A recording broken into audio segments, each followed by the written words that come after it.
12ই ফেব্রুয়ারি নির্বাচনের পর থেকে আমাদের অন্তর্বর্তীকালীন সরকারের মূলত কাজ শেষ হয়ে গিয়েছে এবং তারপর তার কয়েকদিনের মধ্যে ওনারা ক্ষমতাও হস্তান্তর করে দিয়েছেন নবনির্বাচিত বিএনপির কাছে।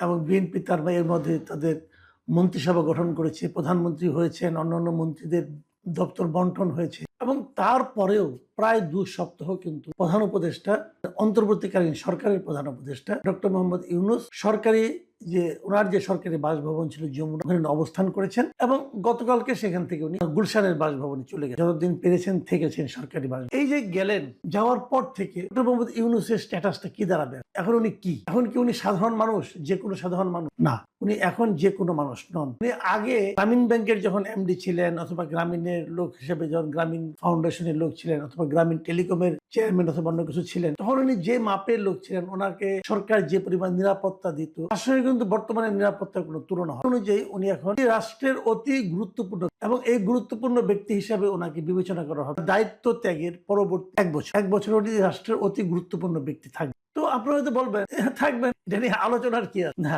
আলোচনার কিছু আছে বলে আলোচনা, থাকাটা কোনো অস্বাভাবিক। এরকম থাকার নিয়ম আগেও ছিল। 2006 সালে একটা আইন করা হয়েছিল, এটাকে এসএসএফ আইন বলতে পারেন আপনার। কারণ এই পর্যায়ে ওনাকে এসএসএফ, মানে আমরা যেটাকে বলি যে প্রেসিডেন্টের সঙ্গে থাকে, প্রাইম মিনিস্টারের সঙ্গে থাকে, যে স্পেশাল সিকিউরিটি ফোর্স এসএসএফ, ওই এসএসএফ এর একটা অর্ডিন্যান্স 2006 সালে হয়েছে এবং তখন তারা কথা বলেছিল এমনি যারা নাকি প্রেসিডেন্ট থাকেন, প্রধানমন্ত্রী থাকেন, তারা তো এসএসএফ এর সিকিউরিটি পান এবং তখন ওনারা থাকেন হলো ভিভিআই, ভেরি ভেরি ইম্পর্টেন্ট পান। কিন্তু ধরা যাক প্রেসিডেন্টের মেয়াদ শেষ হয়ে গেল, প্রধানমন্ত্রীর মেয়াদ শেষ হয়ে গেল, তারা কি হবে? তখন তাদের are very very important person থাকবেন, তখন তারা হয়ে যাবেন ভেরি ইম্পর্টেন্ট ভিভিআইপি না। তো ওনারা যখন ভিআইপি হয়ে যাবে তখনও তারা এসএসএফ পাবেন, মানে এসএসএফ এর নিরাপত্তা তারা পাবেন। কতদিন পাবেন? 3 মাস পাবেন। এটা 2006 সালে একটা আইন করা হয়েছিল। সেই আইনে কে কে ইনক্লুডেড ছিল? সেই আইনে ইনক্লুডেড ছিল রাষ্ট্রপতি, প্রধানমন্ত্রী এবং তখন কিন্তু তত্ত্বাবধায়ক সরকারের ব্যাপারটা তখনও ছিল 2006 সালে, এবং তত্ত্বাবধায়ক সরকারের যিনি প্রধান উপদেষ্টা হবেন, এই 3 জন তার যে সরকারি দায়িত্ব, যে পদ, সেই পদের কাজ শেষ হয়ে যাওয়ার পরেও পরবর্তী 3 মাস তারা ভেরি ইম্পর্টেন্ট পার্সন হিসাবে, মানে অতি গুরুত্বপূর্ণ ব্যক্তি হিসাবে সরকারের কাছে বিবেচিত হবে, রাষ্ট্রের কাছে বিবেচিত হবে। রাষ্ট্র এদেরকে পরবর্তী 3 মাস এসএসএফ সহ এবং অন্যান্য নিরাপত্তা সুযোগ সুবিধা দেবে, আরো একজনকে দেবে। সেই জনটা হলো যে জাতীয় সংসদে তিনি বিরোধী দলের নেতা হবে। সেই বিরোধী দলের নেতা যখন নাকি নতুন তত্ত্বাবধায়ক সরকার দায়িত্ব গ্রহণ করবে, যেদিন থেকে নতুন তত্ত্বাবধায়ক সরকার দায়িত্ব গ্রহণ করবে, সেই দিন থেকে, তখন তার সংসদ থাকবে না, সেই দিন থেকে পরবর্তী 3 মাস পর্যন্ত ওই বিরোধী দলের নেতা যিনি থাকবেন, তিনিও ভেরি ইম্পর্টেন্ট পার্সন হিসাবে, মানে অতি গুরুত্বপূর্ণ ব্যক্তি হিসাবে রাষ্ট্রের কাছে বিবেচিত হবেন এবং রাষ্ট্র তাদেরকে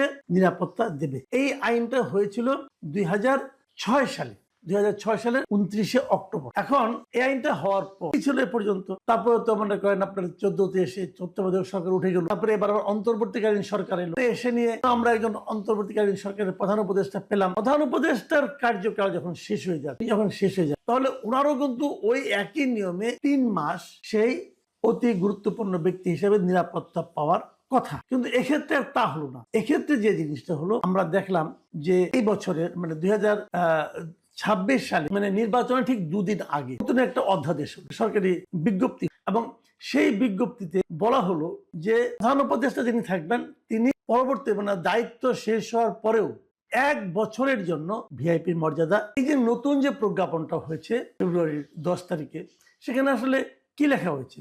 সেখানে লেখা হয়েছে যে অন্তর্বর্তীকালীন সরকারের প্রধান উপদেষ্টা ডক্টর মোহাম্মদ ইউনূসকে তাহার দায়িত্ব হস্তান্তরের তারিখ হইতে 1 বছরের জন্য গুরুত্বপূর্ণ ব্যক্তি হিসেবে এই সরকার ঘোষণা করলো এবং এটা অবিলম্বে কার্যকর হবে।